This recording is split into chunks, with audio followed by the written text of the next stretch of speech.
Hello, Calgary!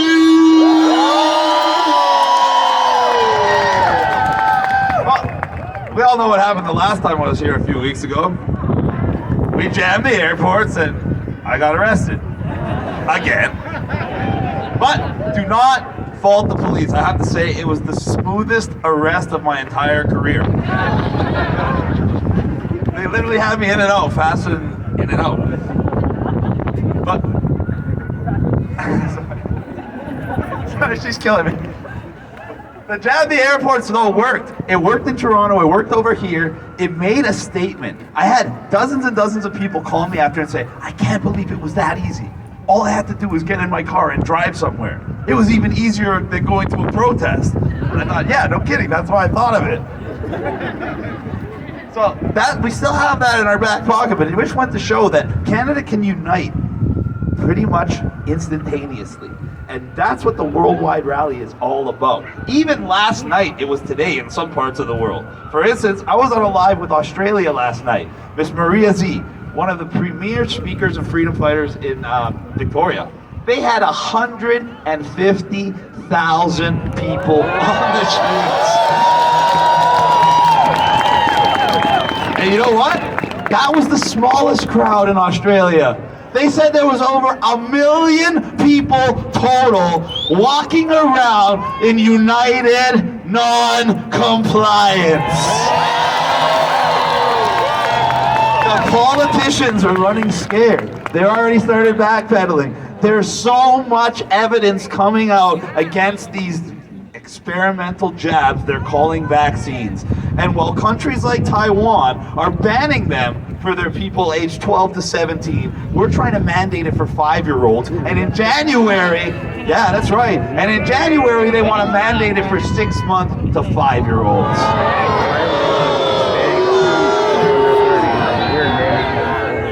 It gets worse. Your child's vaccine is special. They already know the most prevalent side effect for these vaccines is heart damage. So for your child's vaccine, they put an experimental medication that they give to people who have already suffered a heart attack. And this is meant to mask the symptoms of the heart damage they know they're going to cause in your children, and they want it to go undiagnosed and underreported so they can maim and kill as many of your children as they can. This is how sinister our government has become. And if you saw Trudeau last week, we confronted him. Not too many people saw that. Did anyone see that here? Yeah! Well, we finished up in Saskatchewan, and we made the 9-hour drive back to Edmonton Sunday night. I woke up, I was in the morning, I was at my gym. I don't want to give their name away. They're fantastic, though. Love you guys, you know who you are. And then I got a message saying, Trudeau is speaking in Edmonton at the YMCA at this address at 10:30. I put it in my phone, I was 13 minutes away. So I couldn't resist. So we went over there, we confronted him, we berated him a little bit, what can I say? He deserves every second of it and more. You think he would come out and address his people.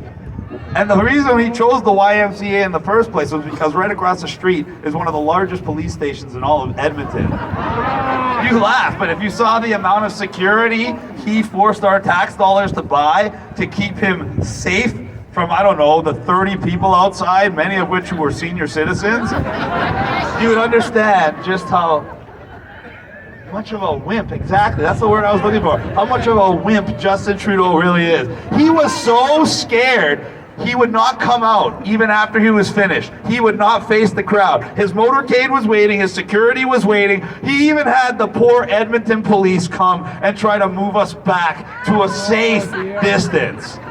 And then guess what?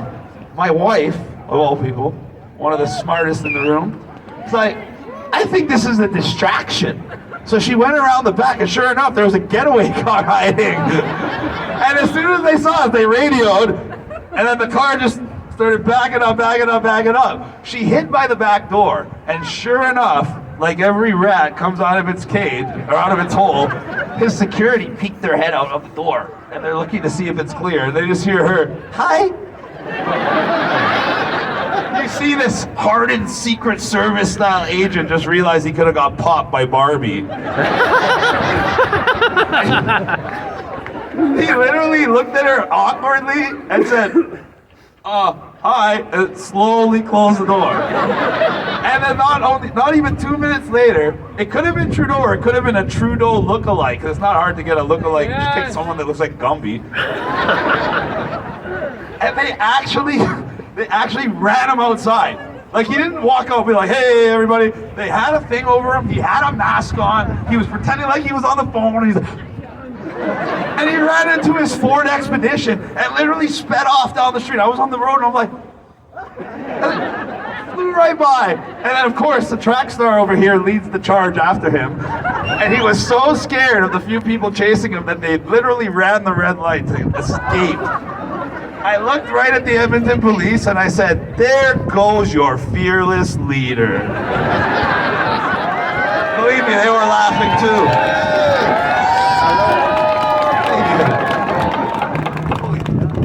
I didn't know I was this funny. So then we had an epiphany the other day. I want everybody to know this. It's very important, going back to the serious stuff right now.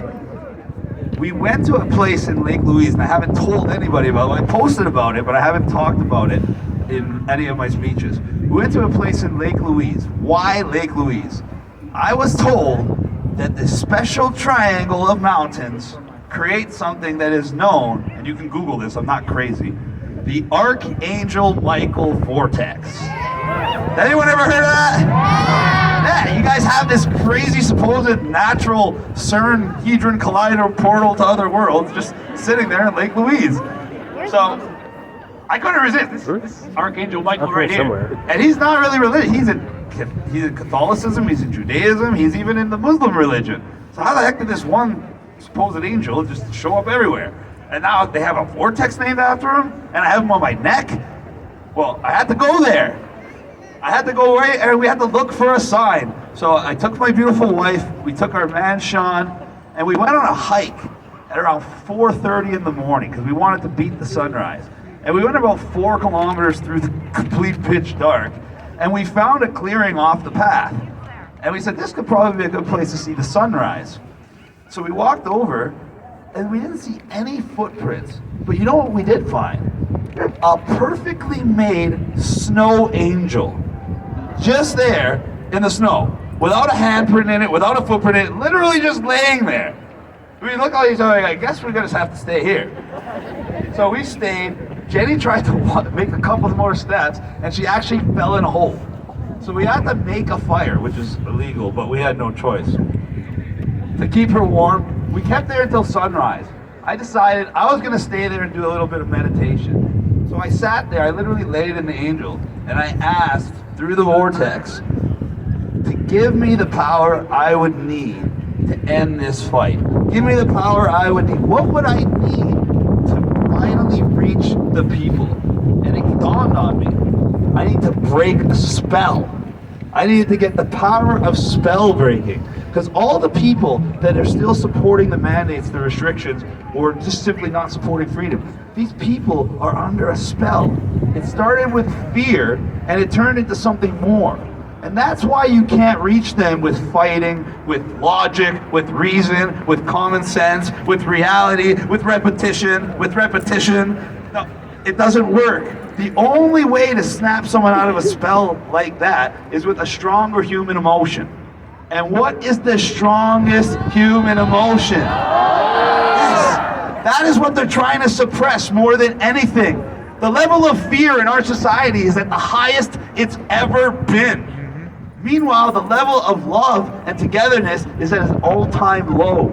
They literally turning families against each other with this jab versus unjab bullshit.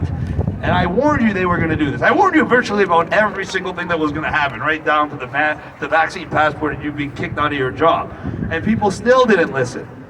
Even though Australia is already months ahead, they already have that app that they want you to download. Theirs is more advanced. Theirs is literally an ankle bracelet in your pocket. Because when you're on a new lockdown where they tell you can't go more than 5 kilometers from your house, like they have in some places in Australia, they make you check in with a selfie on the app to let them know that you're a good little slave at home. And if you do not check in within the 5-minute time slot, it will notify the police, who will then call you and ask you for the official reason you did not check in. It's literally an ankle bracelet for every citizen, and that's why Australia is rising up in the millions. We do not want to get there, and the good thing is we won't. The good news is I have for you, ladies and gentlemen, we've already won. Yeah. We have. Most people just haven't realized it yet. I look at the crowd and I see these confused faces. It was just like when I was trying to convince everybody that COVID wasn't about health, it was about control, and it took about a year and a half for everyone to catch up. Well, we've already won, and now it's taking everybody to catch up because they're still wrapped up in the fear and all the lies and propaganda. But I can explain it to you really easy. Think about it. We've already reached peak vaccination with the 2 vaccines. They're never going to get more people than they got with the first 2, because they told everybody, take these 2 and everything will go back to normal. Then they took the 2, they still have to wear a mask. Now they're told they have to take 3, 4, 5, 6, 7, 8 in order to work. So they're never going to get more people to take shot number 3 than they got to take shot number 2. So the inevitability is less and less people vaccinated, fully vaccinated, because it doesn't last. It only lasts 6 months. They use this magic number and tell you 85% of Canadians have had at least 1 dose. What does that mean? That means that we know at least 15% of Canadians are not fully vaccinated and cannot participate in the vaccine passport system. So we know we have over tens of millions of Canadians in the same boat as us, ladies and gentlemen. We just need to know how to reach them. And I go to these events and everyone tells me, what can I do when I leave here? Well, first of all, the first thing we're going to do is we're going to start a campaign. We're going to call it Old School Holiday Shopping. Because you all saw what happened to me at the West Edmonton Mall 2 days ago. Well, we're going to teach West Edmonton Mall a lesson in freedom. So starting December 4th in Edmonton, the Saturday, we're going to remove the protests into the West Edmonton Mall. And we're going to do that December 4th, Saturday, December 11th, Saturday, December 18th, the 3 busiest and most expensive shopping days of the year in the largest mall in the world. We are going to enter as free Canadians. We are going to remove our face coverings, and we are going to enjoy the holiday season.